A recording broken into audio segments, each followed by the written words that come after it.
Halo pemirsa, jumpa lagi dalam program Meet the VVIP bersama saya Gesmi Sitanggang. Pemirsa, pada episode kali ini kita akan berbincang-bincang dengan Duta Besar Luar Biasa Berkuasa Penuh Republik Indonesia untuk Swiss dan Liechtenstein, yaitu Bapak Mulyaman Haddad. Halo Pak Mulyaman, apa kabar Pak? Halo Gesmi, apa kabar? Kabar baik saya di sini. Iya, saya juga baik Pak. Semoga Pak Mulyaman juga sehat-sehat ya. Pak Mulyaman, ini boleh ceritakan bagaimana nih kegiatannya selama pandemi di Swiss, Pak? Ya, seperti kita ketahui, ini sudah ulang tahun yang pertama pandemi, Ya. tapi kondisi di Eropa pada umumnya dan Swiss terutama masih banyak kasus baru. Ya, rata-rata hampir 1.000 kasus baru setiap hari. Sebetulnya untuk ukuran Swiss, angka tersebut tinggi ya, sehingga kemudian pemerintah masih melakukan pembatasan. Jadi suasananya masih suasana lockdown walaupun terbatas, toko-toko masih tutup ya. Pertemuan-pertemuan di dalam maupun di luar ruangan juga masih dibatasi jumlahnya. Sebagian kita juga masih ada yang masuk kantor dari rumah ya, atau yang kerja dari rumah. Jadi suasana pandemi masih sangat terasa di sini. Sayang memang udara yang bagus, mulai bagus karena memasuki musim semi ini, tapi kita dilarang keluar atau tidak bebas keluar. Ya mudah-mudahan dalam waktu dekat karena kegiatan vaksinasi juga sedang berlangsung, mudah-mudahan kegiatan vaksinasi ini bisa segera paling tidak membangun kepercayaan dan juga sekaligus tentu saja kasus-kasus baru bisa dikurangi. Baik, Pak Dubes, untuk warga negara Indonesia sendiri yang ada di Swiss, apakah ada data berapa jumlah WNI yang saat ini positif COVID-19 atau semuanya saat ini sudah dalam kondisi aman? Ada sekitar 3.000 orang Indonesia di Swiss, tinggal di beberapa kota besar di Swiss, di Zurich, di Jenewa, di Bern, dan beberapa kota yang lain. Beberapa terpapar, di antaranya mahasiswa-mahasiswa Indonesia terpapar.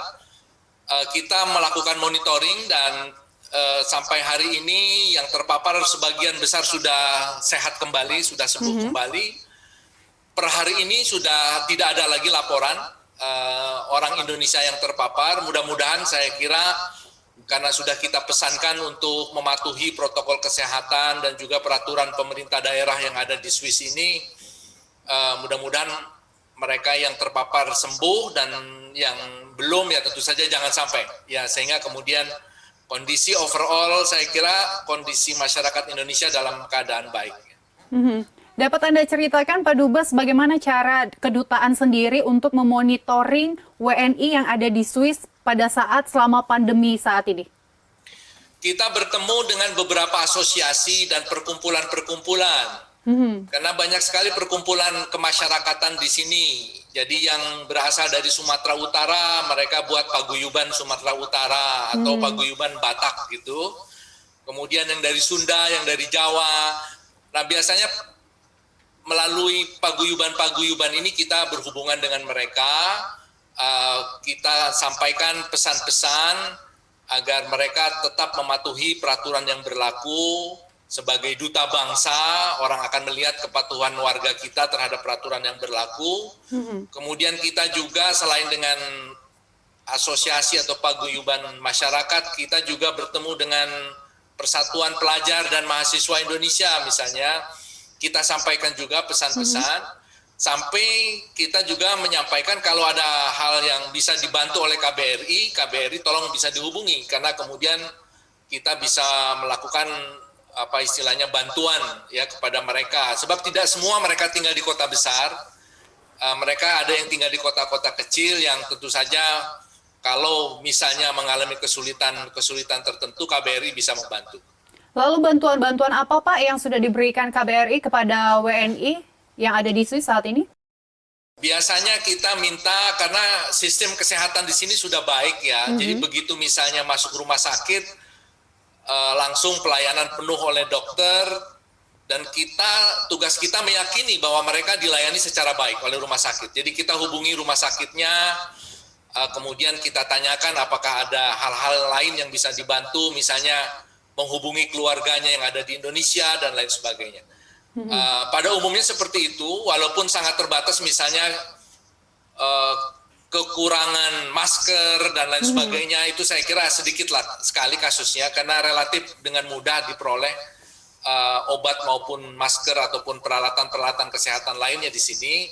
Jadi lebih kepada menunjukkan rasa tenang saja kepada warga Indonesia bahwa KBRI memperhatikan. Baik, Pak, salah satu hal yang tidak bisa dipungkiri dampak dari pandemi ini adalah perekonomian. Seperti di Indonesia sendiri banyak juga tenaga kerja yang memang kehilangan pekerjaannya, bahkan ada pengurangan waktu kerja. Nah, bagaimana dengan tenaga kerja Indonesia yang ada di Swiss? Apakah mereka mengalami hal tersebut juga atau seperti apa, Pak? Ya, seperti di negara lain ya, di Swiss ini kan pemerintah juga merespon kebijakan pandemik ini dengan program-program untuk menstimulasi kegiatan ekonomi, melindungi yang sektor-sektor ekonomi yang paling terpukul ya, dengan jumlah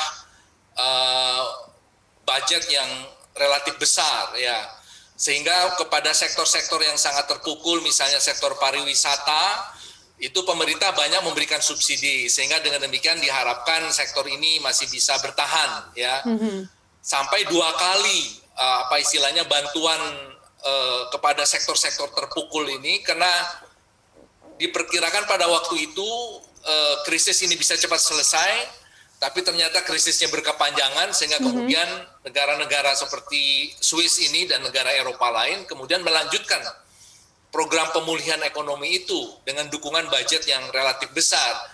Sehingga dengan demikian relatif sebetulnya sektor-sektor ekonomi semua bergerak, ya walaupun dengan skala yang lebih turun, lebih kecil ya, tetapi relatif bergerak. Hal ini diwujudkan dengan kontraksi dari pertumbuhan ekonomi ya, yang saya kira juga dialami oleh banyak negara di Eropa. Warga Indonesia yang saya pantau dari tempat kerjanya masing-masing, selama ini belum ada laporan yang mengatakan misalnya saya harus berhenti karena ada pandemik, itu kelihatannya belum ada. Tapi yang saya duga adalah mungkin pengurangan waktu kerja, itu mungkin dialami di banyak tempat. Dan itu tidak hanya dialami oleh warga Indonesia tentu saja, tetapi oleh warga lokal juga. Karena mereka kemudian dikurangi misalnya kerja 5 hari seminggu menjadi 4 hari atau 3 hari, dan tentu saja ini punya implikasi kepada income-nya ya. Dan saya kira itu wajar karena memang kemudian situasinya masih seperti ini, tapi kemudian pemerintah Swiss memberikan bantuan yang saya kira cukup besar terkait dengan sektor-sektor yang sangat terpukul tadi. Oleh karena itu secara umum sebetulnya kegiatan ekonomi tetap berjalan, bahkan prediksi tahun ini pertumbuhan ekonomi kembali recover sekitar 2%-an per tahun, sehingga dengan demikian kita harapkan bisa segera normal dan teman-teman warga WNI mudah-mudahan tetap bisa bekerja di tempat masing-masing.